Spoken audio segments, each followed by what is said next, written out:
So I was right. Very seldomly I can say that, but this is one of those times. Thunderbolts is the best Marvel movie of the year 2025. Again, I'm super excited for Fantastic Four. I think it's going to be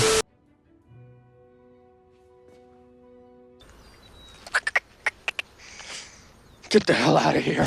You know what I mean. I'm not going there. While I think it's going to be good, I don't believe it's going to hit the same way that Thunderbolts just hits right now or be as substantive or poignant as Thunderbolts is, and I feel will continue to be as time goes on. It's by no means a perfect movie. There are things that I thought could have been done better. People are even saying it's better than Guardians and the Suicide Squad, which is like crazy recency bias, but it is truly a gem of a movie, certainly in its approach, but especially thematically. It hits on every level. This is easily a top 10 MCU movie and legit probably one of the best Marvel movies ever made. I put this movie up against any comic book movie. I also really hate the whole best movie since Endgame thing. Can we stop that bullshit? That's become the Marvel version of the best movie since The Dark Knight, when Endgame was insane and I loved it, but Infinity War is easily the best thing to come out of Phase 3, and Thunderbolts is simply different. Jake Schreier and everyone involved took an outstanding and fresh angle, and in this spoiler review, because I cannot help myself, I'm gonna yap all about why that is. So first off, the opening intro was so damn beautiful. Like the flipping comic books on the Marvel logo reminds me so much of the old days of Marvel, and I think they intentionally use comic book panels of the characters in the movie, which is a great bit of effort and extra effort to put into this. And then it gets consumed by the void, and you know, that's when I knew for sure this was going to just be different. The plot is essentially Yelena is feeling empty due to her work and life and is seriously depressed. She even finds a guinea pig on this mission that she's on in a maze, which I'm sure is an allusion to how she's feeling in life and how so many of us can feel in life. So much so that she reaches out to her dad, Alexei, and he lets her know the last time he was truly happy was when he was of service to his community as a hero, and she wants to quit, but she gets suckered into doing one last job for Miss DeFontaine, and so she gets sent to a special desert mountain location to stop Ghost from stealing from Vanessa, but so does John Walker. As well, everyone's favorite, not so Taskmaster, who smacks the shit out of Ghost, and then Ghost smacks her ass into the grave. Okay, gun to the head, go to bed forever. No hate to the actress though, she seems lovely, but let's maybe get Tony Masters in there sometime. I think they killed her off so soon to establish like the potential spontaneity of the movie, like anything could happen at any time. And this was a really dope skirmish, great choreography and playful enough banter. Everybody got to show off their skills, but then a legendary Pokemon got released onto the battlefield, the almighty Bob. Who doesn't remember anything about how he got there? So I like how they incorporated that memory loss from the comics into this MCU adaptation. And look, I like Sentry in the comics. His whole concept is cool as hell, but I really wasn't prepared to like a character this much. They all realized that Valentina put them up to killing each other just to get them there to kill them all together so that there would not be any evidence left to impeach her for being involved in so much shady shit. So they have to work together to get out, and Ghost actually comes through, not leaving them behind and stopping them from being incinerated by opening up a door for them. Bob calls John an asshole in the funniest way possible. Bob has just the sickest deliveries. And they have to climb out of this huge hole back to back, and I think just seeing these individuals who are technically enhanced deal with this and being forced to work together is just great and super effective. It really reminds me of like how people, including myself, viewed Cap in the first Avengers movie. Like the Hulk ripping jets in half, and Thor is calling down thunder, and you know, Iron Man is shooting missiles, and I'm like, I'll take the stairs and I'll meet you there. Cap is technically a beast, but for things like this, even he's kinda at a loss, really bringing things down to a human level, adding some tension and immersing you in the scene, especially when Bob touches people and they relive their trauma by getting sucked into the void. We get a glimpse of Yelena's worst memory, as well as Walker being a dismissive father and husband, which, you know, he deeply regrets, and he even was almost about to step off of the ledge. Like, he thought about it for a second. Dark subject matter, right? It was very subtle, all because they don't know Bob's true true nature. But Vanessa knows they are about to escape, so they get met with her task force, and in order for our Thunderbolts to leave undetected, our dear Bob creates a diversion, sicking all the soldiers on him as they rain down gunfire, which only reveals his abs, leading to a aura buff. 100 plus aura from just surviving a rain of gunfire, 400 plus aura for just,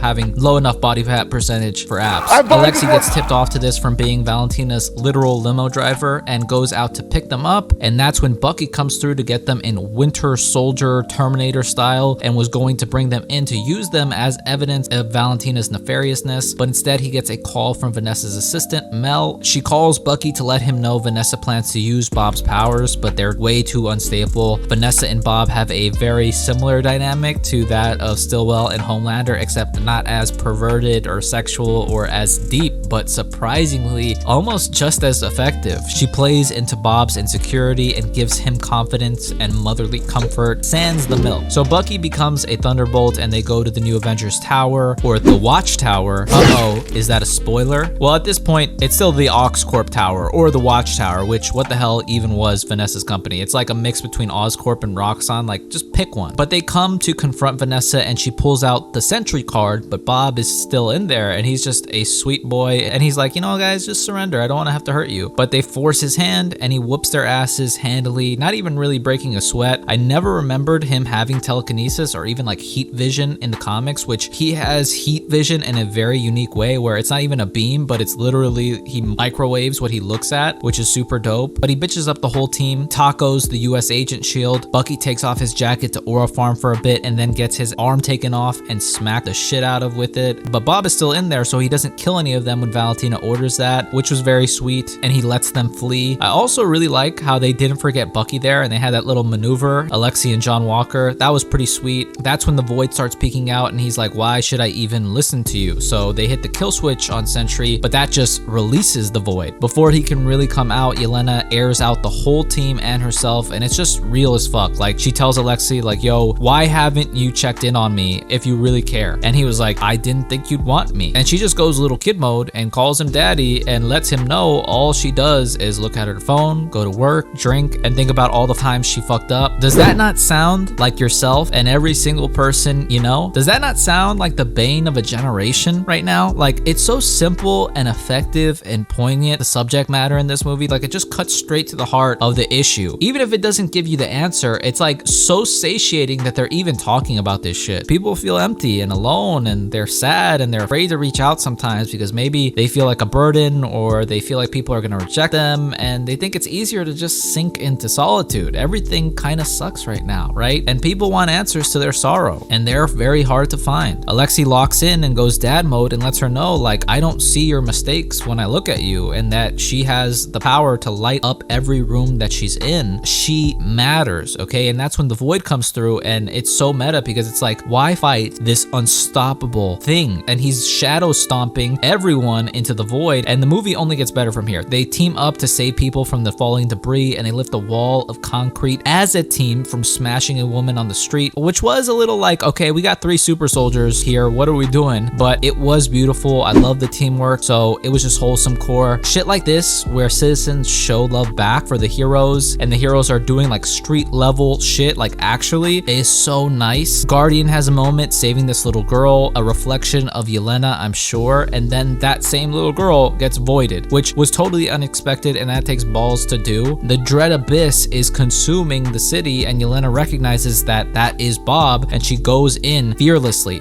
She sees her worst memory that she can't readily escape, and it plays on repeat. I love this, not the grimness of it, right, but the effectiveness of it. Like, if a realm like this existed, you need to really dig the knife in, and that's what they're doing here, which was great. She busts through several other shame rooms that are equally horrifying to her until she finds Bob. He's like, why fight this thing? Just find a nice room and just let it do whatever it's gonna do. Yelena sees his trauma from his father, and she tells him, like, I'm not leaving you. I promise that although you can't kill the depression and the emptiness, you can essentially fight it, and it's worth it to do so, and not just sit around and let it, kind of consume you. And that you need to know that it's okay to reach out as the room literally illuminates, and that special ethereal power that the powerless Yelena possesses, one of the greatest, most substantive powers ever, to turn on the light even when all you feel is darkness. And then the room starts attacking them and they seem to be done for, but thanks to their friends, the Thunderbolts, they took a dive into uncertainty, into pure dread to meet their friends in this pool of sadness to help them navigate this like extra dimensional plane of existence, okay? Their friends wade through their darkest moments to meet them